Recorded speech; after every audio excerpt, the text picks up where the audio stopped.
오늘 말씀은 아브라함의 시험과 사라의 죽음에 관한 말씀입니다. 우리 학생들이 가장 싫어하는 것이 시험입니다. 열심히 학교 생활하다가도 중간고사가 있거나 기말고사가 되면은 공부를 잘하는 우리 학생들을 제외하고서는 다 긴장하고 또 다시 공부해야 할 시간이 돌아왔구나. 그동안 편안했는데 하면서 그렇게 시험에 대해서 좀 어려워하죠. 그러나 이 시험을 통해서 우리가 자격을 얻고 시험을 통해서 그 다음 단계로 나아갈 수 있는 그런 사람인지 아닌지를 확인하는 그리고 나 자신도 사실 시험을 받지 않으면 내가 어떤 정도의 실력이 있는지를 스스로 알 수가 없습니다. 내가 참으로 어느 정도의 실력인지가 어떤 문제가 나올지 모르는 내가 배웠지만 어떤 문제가 나오는지 모르는 그 가운데 내가 얼만큼 알고 있는지가 점수로 나타나는 거죠. 그래서 내가 그동안에 배웠던 것이 100인데 그 100 중에 내가 알고 있고 내가 어느 정도 이해를 하고 있는지 그것이 어떤 경우에는 50점으로 나타나기도 하고 어떤 경우에는 80점으로 나타나고 어떤 학생은 100점으로 나타나고 이렇게 각 시험이 있을 때 이 각자마다 내가 반밖에 몰랐구나. 나는 반도 몰랐구나. 나는 거의 다 이해했구나. 이렇게 시험을 통해서 나 자신의 어떠한 그 상태를 평가하는 것처럼 바로 아브라함도 지금까지 지내왔던 그 세월 가운데 하나님께서 많은 일들을 아브라함에게 해주시고 아브라함이 경험했고 아브라함이 배웠고 들었고 했던 이 모든 것들에 대하여 이제 하나님의 평가 시험이 있습니다. 이 시험이라고 하는 이것은 단순하게 아브라함이 얼만큼 아느냐 이거를 물어보는 게 아니에요. 여기에서는 아브라함이 얼만큼 아느냐가 아니라 하나님께서 아브라함과 변함없이 이제는 영원한 맹세로서의 언약을 세울 수 있는가? 다시 말하면은 그동안의 언약에서 이제는 맹세로 넘어가는 차원이죠. 언약은 뭡니까? 내가 이 쌍방이 네가 이렇게 하면 내가 이렇게 해줄 거야. 네가 이런 조건에 있으면 내가 이렇게 해줄 거야. 라고 하는 어떠한 그러한 좀 조건적인 것이 언약 속에는 포함되어 있었습니다. 그런데 이제 이 언약이 아니라 맹세. 누구의 맹세겠어요? 하나님의 맹세예요. 하나님의 맹세. 하나님께서 우리 22장 16절을 한번 보겠습니다. 16절부터 19절까지 한번 읽어보겠습니다. 이르시되 여호와께서 이르시기를 내가 나를 가리켜 맹세하노니 네가 이같이 행하여 네 아들 네 독자도 아끼지 아니하였은즉 내가 내게 복을 주고 내 씨가 크게 번성하여 하늘의 별과 같고 바닷가의 모래와 같게 하리니 내 씨가 그 대적의 성문을 차지하리라. 또 내 씨로 말미암아 천하 만민이 복을 받으리니 이는 네가 나의 말을 준행하였음이라 하셨다 하니라.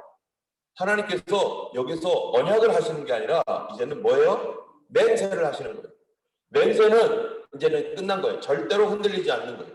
맹세는 이거는 이제 그대로 이제는 그대로 가버리는 것이죠. 하나님께서 아브라함에게 맹세하는 그 시간이 오기를 하나님이 기다렸을 것입니다. 여러분 한번 생각해 보세요. 아브라함을 하나님께서 갈대아 우르에 있는 우상 숭배하던 그 아브라함을 택해서 그래서 지금까지 10년, 20년 동안 그 이상 아브라함을 계속 이끌어 왔습니다. 그런데 하나님의 목표가 뭡니까? 아브라함이 그냥 행복하게 돈 벌고 자식 낳고 살다가 죽어서 천국 가는 게 하나님의 목표일까요? 우리는 그게 목표일 수 있어요. 이 땅에서 잘 먹고 잘 살다가 만수를 누리고 자녀들 잘 되는 거 보고 그리고 또 뭐 있어요? 뭐 하여튼간 내 마음의 소원도 이루고 그러면서 노후를 걱정 없이 잘 그렇게 지내면서 바닷가도 놀러 다니고 또 어디에요? 저기 산에도 가면서 이 전국 내가 죽기 전에 한번 호주 한번 투어해야지 해가지고 뭐 여기저기 돌아다니다가 이제 인생의 낙을 다 누리고 우리 하나님께로 가야겠다. 이거는 우리가 생각하고 있는 그러한 소망일 수도 있습니다. 그런데 하나님께서 과연 우리가 그런 삶을 살으라고 잘 먹고 잘 살다가 이 땅에 복을 누리며 살다가 하나님 나라로 와라. 이것이 하나님의 목표가 아니었던 거예요. 하나님은 그것이 아니라 뭡니까? 지금 아브라함을 택할 때 어디까지 생각하고 아브라함을 택해요? 아브라함아, 너는 네 아들 이삭을 하나님의 말씀에 따라서 모리아 산에 바치는 그러한 시험까지 너는 통과해야 돼.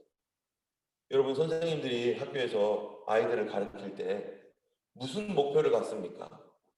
반드시 학습 목표가 있어요. 그렇죠? 그래서 이 학습 목표, 그래서 1, 2, 3, 4 요번 단원에서는 이런 것을 충분히 이해한다. 그리고 이번 단원에서의 목표는 이거다 라고 하는 학습 목표가 있고, 그리고 거기에 중점적인 강의를 합니다. 거기에 맞춰서 학습 목표가 있지 않으면 뭐예요? 아무거나 다 할 수 있어요. 아무거나. 이리 갔다 저리 갔다 왔다 갔다. 그런데 선생님들은 반드시 뭐를 생각하면서 아이들을 가르쳐요? 선생님들이 생각하는 게 뭐죠? 선생님들 뭘 생각하죠? 학교에서 공부할 때 그냥 공부시키는 게 아니잖아요. 교육평가원에서 문제를 낼 거예요. 앞으로 수능 시험을 볼 거예요. HSC에서 이 지침이 내려와요. 앞으로 이러이러한 방향에서 시험 문제가 출제될 겁니다. 아이들에게 이러이러한 것들을 아이들에게 몇 프로, 이거는 몇 프로, 이거는 몇 프로, 아이들에게 이러한 것들을 가르쳐야 됩니다. 그래서 이런 방향에서 시험 문제가 출제가 될 거니까 그 학습 목표와 방향을 아시고 아이들을 가르치세요 하는 이 선생님들에게 어떤 방향을 줍니다. 그러면 그 방향을 받고 선생님들은 야, 시험이 이런 식으로 나니까 이런 계통에서 시험이 날 거니까 이거를 가르쳐야 된다 해가지고 그거를 집중적으로 가르치죠. 결국은 선생님들도 뭐를 생각하면서 아이들을 가르치는 거예요? 그냥 공부 그냥 시키는 게 아니라 목표가 있습니다. 어떻게든지 HSC에 좋은 점수 맞도록 선생님들이 그 일에 목표를 두는 거죠. 하나님께서 아브라함을 부르실 때 아브라함의 인생에 대한 행복과 그냥 노후를 즐기는 그런 것에 목표를 둔 게 아니라 아브라함, 너는 바로 믿음의 조상이 될 거야. 그래서 이 믿음의 조상이 되는데 그러려면은 이 정도 시험을 어떻게 해야 돼요? 통과해야 되는 거죠. 그러려면 하나님께서 거기에 맞는 훈련과 거기에 맞는 이 아브라함을 인도하는 그 인도하심이 있다는 거죠. 여러분, 우리도 마찬가지입니다. 나를 만약에 믿음의 조상으로 하나님이 훈련시키신다면 아마 저에게 맞는 훈련을 시킬 거고 저에게 맞는 길을 가게 하실 거예요. 각각 사람마다 하나님께서 그 부르심이 같습니까? 다릅니까? 부르심이 다르죠. 어떤 사람은 이런 사람으로, 어떤 사람은 저런 사람으로, 어떤 사람은 선교사로, 어떤 사람은 교사로, 어떤 사람은 목사로, 어떤 사람은 장로로, 각 사람마다 하나님께서 그를 부르신 부름이 다르기 때문에 하나님께서 그에게 주신 뭐도 달라요? 훈련도 다르고, 또 뭐도 달라요? 시험도 다르고. 저 사람은 왜 이렇게 큰 시험을 받는 거야? 그러면 그거 뭐예요? 저 사람이 벌을 많이 받아서 그런가 봐. 저 사람이 엄청난 벌을 받아서 그런가 봐. 뭔 죄를 저렇게 많이 져서 그런가 봐. 그게 아니라 그 사람은 뭐예요? 그 시험을 통과해야 할 사람인 거예요. 그가 죄가 많아서라기보다도 그거를 이기고 넘어가야 될 사명이 있는 사람이죠. 어떤 사람은 저 사람은 저렇게 죄를 져도 아니 어떻게 그렇게 별로 문제가 없지? 누굽니까? 그런 사람들이요. 버림받은 사람이죠. 어떤 사람은 더 예민하게, 어떤 사람은 덜 예민하게 하나님께서 각자마다 주신 사명대로 훈련을 세게도 시키기도 하고 약하게 시키기도 하고, 우리 하나님께서 뭐를 갖고 있으면 각자마다의 계획이 있습니다. 여러분, 각자의 계획이 있기 때문에 우리가 다른 사람의 삶에 대하여 평가하면 돼요, 안 돼요? 내가 하나님이 아니잖아요. 내가 정한 게 아니잖아요. 그 사람이 이렇게 어려운 길을 자꾸 걸어갈 때 우리는 오히려 그 사람을 위해서 뭐를 해줘야 됩니까? 이길 수 있도록 기도해 줘야 되는 거죠. 뭔 죄가 저렇게 많어 하면서 평가한다면은 그거는 내가 하나님 자리에 올라가 가지고 하나님이 돼버린 거예요. 아주 위험한 교만입니다.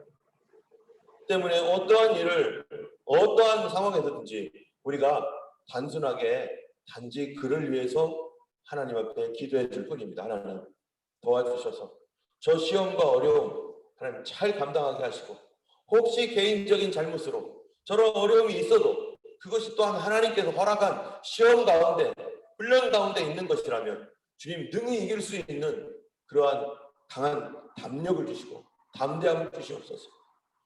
때문에 우리 성도는요, 그 누구도 비난해서도 안 되고, 그 누구도 뒤에서 쑥덕거리면서 저 사람 뭐가 저렇게, 이런 거는요 하나님이 가장 싫어하시는 거죠.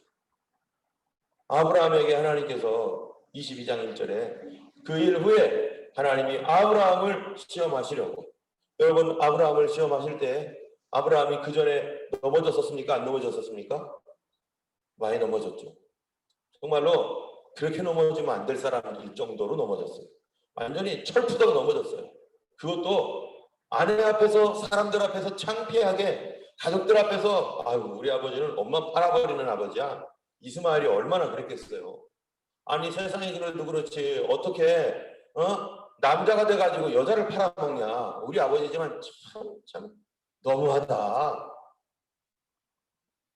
여러분 그런 아버지들 많습니다. 어떻게 우리 아버지가 저럴 수가 있지? 얼마 전에 봤더니 우리 아버지는 이런 사람이에요 라고 해가지고 인터넷에 뜬 게 있더라고요. 범죄자더라고요. 범죄자. 어떤 여성이 우리 아버지는 이런 사람이었어요. 그 자녀들의 심정이 어떻겠어요? 우리 아버지가 노름꾼, 강간범, 폭력범, 그 밑에 있는 딸들과 자녀들은 그 아버지 어떻겠어요?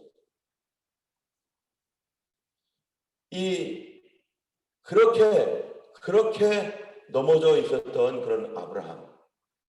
근데 하나님께서 그 아브라함을 다루는 것을 포기하지 않고, 아브라함을 놓지 않고 하나님 계속해서 지금까지 끌고 왔습니다. 어떨 때는 잘못을 했어도 지난주처럼 엊그제 우리 설교처럼 말도 안 해요. 하나님께서 아브라함아 일어나라.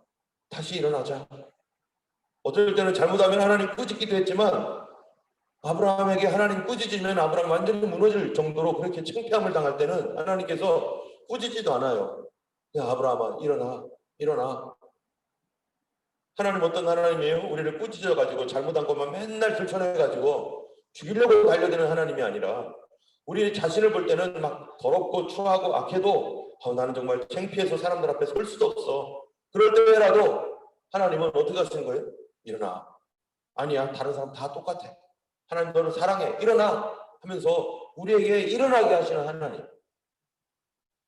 아브라함이 이런 시험을 통할 때 이 자기 자신에 대한 이 비참함도 있었지만, 아브라함의 그 사람들에게 귀가 또 얇아가지고 또 아브라함이요 연약함도 있었어요. 언제죠? 얼마나 귀가 약한지, 얇은지. 이 사람이 말하면 요렇게 갔다가 저 사람이 말하면 저래 갔다가, 하나님께서 아브라함에게 너에게 자녀를 줄 것이다. 네 자녀로 말미암아 씨를 얻을 것이다. 네 아내로 말미암아 씨를 얻을 것이다라고 했을 때 사라가 나는 아닌가 봐. 나는 나를 통해서가 아니라 내 종을 통해서 내가 이 아브라함에게 씨를 줘야지. 안 되겠다. 믿음도 없는 사라. 아브라함이 지금 그 가정의 영적 리더로서 사라도 이끌어 가야 되고, 자녀를 이스마엘도 이끌어 가야 되고, 또 이 자기 종들을 이끌어 가야 될 사람 아니에요, 이 사람이? 자기가 그 영적 지도자로서, 가장으로서 사람들을 이끌고 그들에게 방향을 주고 그들을 돌봐줘야 될 이 아브라함이 어느 날 사라의 말을 들어주는 거예요. 사라가 뭐라고 합니까? 여보, 당신 우리에게 아들을 낳는, 하나님께서 나에게 아들을 허락하지 않았어. 내가 문제인가 봐.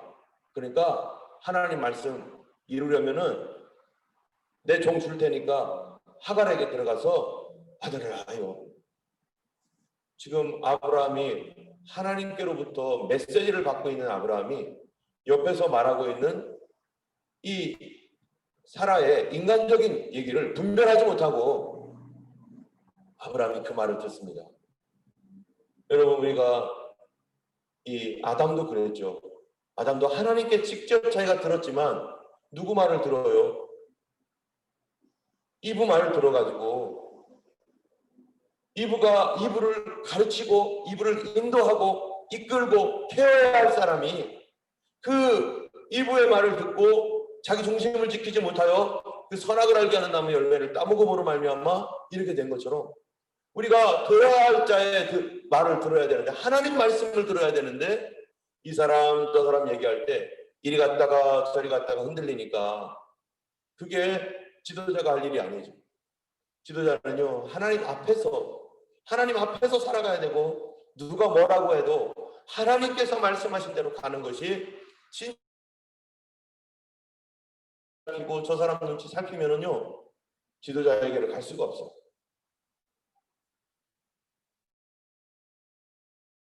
실수하고 나서 이제는 다시는 내가 하나님 앞에 서야지. 다른 사람의 이야기를 듣는 것도 들어주는 것도 중요하지만 그러나 그 사람들의 말이 과연 하나님께로부터 왔는지 아닌지를 분별할 수 있는 그런 분별력도 키워야 되고, 그러면서 아브라함이 지금까지 온 겁니다. 그래서 아브라함을 이 시험 가운데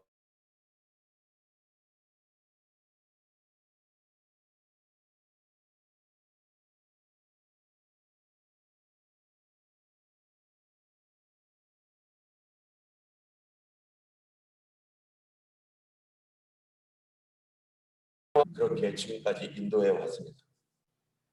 저도 이렇게 보면은 몇 번에 걸쳐서 하나님께서 이렇게 시험을 하는데 그 시험을 할 때마다 그것이 막 힘들고 어렵지만 사실은 그거를 통해서 하나님께서 뭐 하시는 거예요? 더 큰 견고한 축복과 흔들리지 않는 약속들, 이거를 더 단단하게 하시려고 하나님께서 우리를 다루셔서 이 시험을 이기게 하시는 거죠. 그런데요, 사실 이 시험은 인간적으로 너무나 어렵습니다.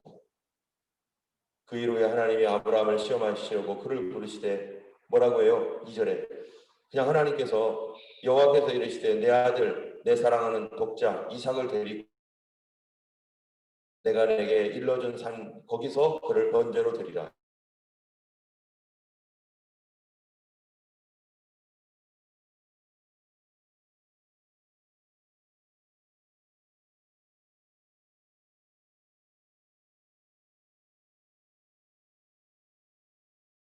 이삭이 데려다가 번제로 바쳐라 이런 것도 아니라 아브라함의 심령을 알고 있어요.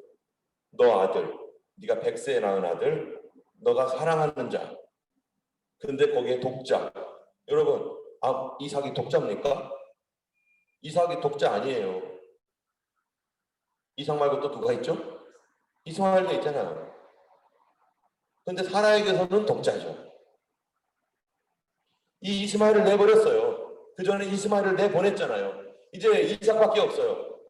근데 하나 결단을 해서 내보냈는데, 인간적이었기 때문에 결단을 해서 내보냈는데 이제 하나님이 주신 아들마저도 얘는 번제로 바치라는 거예요.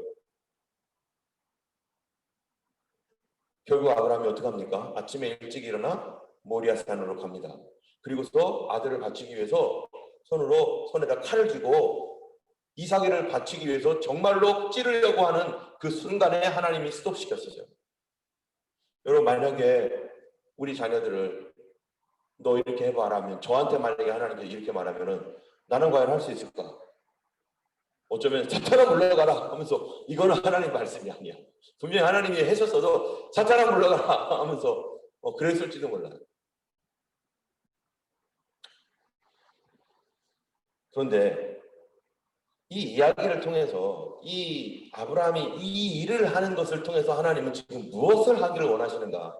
아브라함에게 맹세하기를 원하는 것도 있지만 하나님의 계획도 있습니다. 하나님의 하고자 하는 게 있어요. 더 큰 거. 그게 뭘까요? 앞으로 하나님께서 아브라함이 이삭을 모리아산에다가 독자를 어떻게 바쳐요? 아끼지 않고 바치듯 하나님이 누구를요? 그 아들 예수 그리스도를 아끼지 않고 누구에게? 우리에게 줄 거다라는 것을 하나님이 보여주고자 하는데, 그 보여주기 위해서 아브라함이 뭐가 필요해요? 하나님의 마음, 하나님과 같은 믿음, 하나님과 같은 그 심정이 거기까지 가야만 아브라함이 할 수가 있는 거죠. 여러분 성경에 12절 한번 보세요. 22장 12절에 뭐라고 되어 있나? 한번 읽어보겠습니다. 사자가 이르되 그 아이에게 손을 대지 말라. 그에게 아무 일도 하지 말라. 네가 네 아들 독자까지도 내게 어떻게 하지 않았어요? 아끼지 아니하였어요. 아끼지 않았다는 거예요. 세이브하지 않았다는 거예요. 또 16절도 한번 읽어보세요. 이르시되 여호와께서 이르시기를 네가 나를 가리켜 맹세하노니 내가 나를 가리켜 맹세하노니 네가 이같이 해가여 네 아들 독자까지도 아끼지 아니하셨습니다. 여러분 로마서에 보면은 하나님께서 뭐라고 말합니까? 독생자를 아끼지 않으시고 주셨다는 것. 그 아들을 아끼지 아니하시고 우리를 위하여 내어주신 이가 어찌 그 아들과 함께 성령을 좋은 것을 우리에게 주시지 아니하시겠느냐. 그 아들까지도 아끼지 아니하신 하나님이 라고 하는 아끼다라고 하는 말이 어디에 나온 거냐면 창세기에 바로 아브라함에게 나온 거예요. 아브라함에게. 이 이야기는 이 메시지는 이 사실은 무엇을 얘기하고 있는가? 아브라함은 하나님을 이미테이션 해야 되는 거예요. 아브라함은 하나님처럼 그 마음을 갖고 있어야 되고 하나님처럼 아브라함은 하나님을 이미테이션 흉내내야 되는 거예요. 흉내. 아브라함이 완벽하게 흉내낼 수는 없지만 그러나 하나님은 그거를 이 구약 시대 때 이 인류에게 보여주고 앞으로 오는 세대에 보여주는데 뭐를 보여줘야 되냐? 하나님이 그 독생자를 아브라함처럼 아끼지 않고 하나님 앞에서 그를 죽이려고 했던 아브라함과 같이 하나님은 그 독생자 예수 그리스도를 아끼지 않고 우리를 살리기 위해서 우리를 위해서 기꺼이 십자가에 못 박아 죽이는 하나님. 그 하나님을 흉내내도록 아브라함을 그렇게 훈련시켰고 그래서 그를 믿음의 조상이라고 하는 겁니다. 여러분 하나님은요 우리를 부르실 때 뭐하라고 부르신 겁니까? 예수님 흉내내는 사람. 우리가 예수님처럼 살 수는 없어요. 예수님과 같을 수도 없어요. 그 예수님을 따라갈 수도 없어요. 그러나 적어도 내 일평생에 한 가지만이라도 예수님 닮고 싶다. 그 한 가지를 위해서 하나님께서 우리를 부르셨을지 어떻게 알겠어요? 넌 예수님의 이 모습을 흉내내봐라. 아브라함은 하나님을 흉내냈습니다. 십자가에 못 박아 죽이시는 그 하나님을 구약시대 때 자기 이삭을 바침으로 흉내냈어요. 우리도 예수님을 흉내내는 우리가 되도록 하나님께서 지금도 예수님의 심정, 예수님의 성품, 예수님의 사명, 예수님 가지셨던 그 모든 것들을 우리 각자마다 하나님께서 부르신 대로 흉내내는 것. 그게 뭡니까? 그게 부르심이라는 거예요. 그게 사명이에요.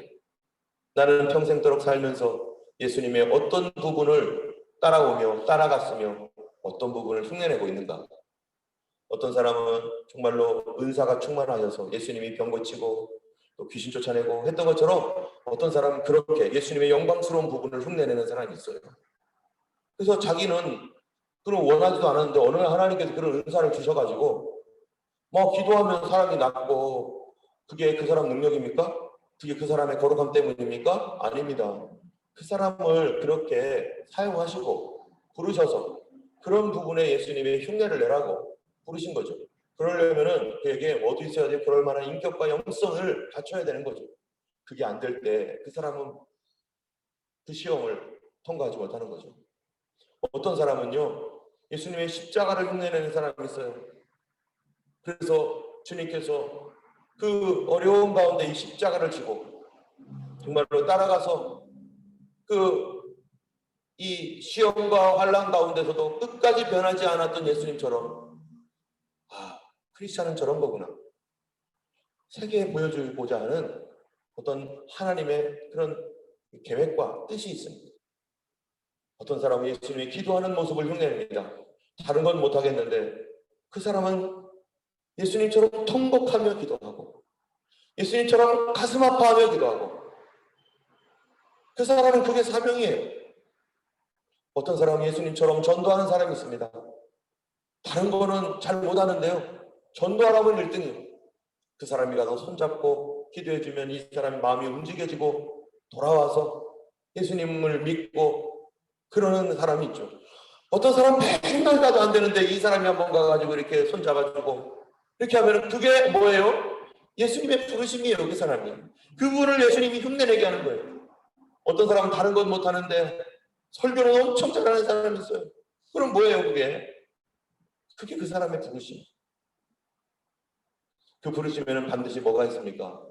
시험을, 유혹을, 환난을 이기고 통과해야 되는 것도 있는 거죠. 각자마다 하나님은 나를 부르신 게 다릅니다. 나는 예수님이 어떤 부분을 담기를 원하실까? 어떤 부분을 흉내내며 살기를 원하실까? 모든 사람이 다 똑같지도 않습니다. 때문에 우리는 각자마다 어디의 길을 가요? 주님 앞에서 각자의 길을 가는 거고 각자마다 주님 앞에서 함께 모여 있는 거고 주님의 일을 위해서 교회도 마찬가지죠. 교회도 어떤 교회는 이런 교회, 어떤 교회는 저런 교회가 있어요. 오늘날 한국 교회를 보면은 어떤 교회는 정말 투쟁하는 교회가 있는가 하면 어떤 교회는 또 숨기는 교회가 있고 어떤 교회는 전도에 그냥 막 목숨 거는 교회가 있고 어떤 교회는 또 교육에 최선을 다하는 교회가 있고 그런 교회들을 보면서 부르심이 다르다. 하나님께서 우리를 구원하셨지만 부르심이 다르고 그러면 그런 교회들을 위해서 기도해주고 부족한 부분들은 비난할 것이 아니라 하나님 그런 교회 이 연약한 부분들을 잘 감당할 수 있도록 또 사람을 보내주시고 하면서 그 연약한 부분을 감싸주며 함께 기도해 나가면서 하나님의 부르심을 흉내내고 예수 닮아가는 그 사람들로 바뀌어가도록 날마다 그렇게 우리가 서로 격려해야 될 줄로 믿습니다. 우리 주님께서 우리를 부르신 그 부름에 합당하게 또 우리가 생각나는 사람들 어려운 가운데 있는 사람들이 있다면 주님 감당할 수 있도록 하나님이 원하시는 목표까지 잘 감당할 수 있는 거룩한 사람 되도록 도와주시옵소서 하며 우리가 서로를 기도하고 시험 가운데 승리할 수 있도록 옆에서 점으로 도와주는 우리 모두가 되기를 주님의 이름으로 축원합니다. 우리 찬송가 257장입니다.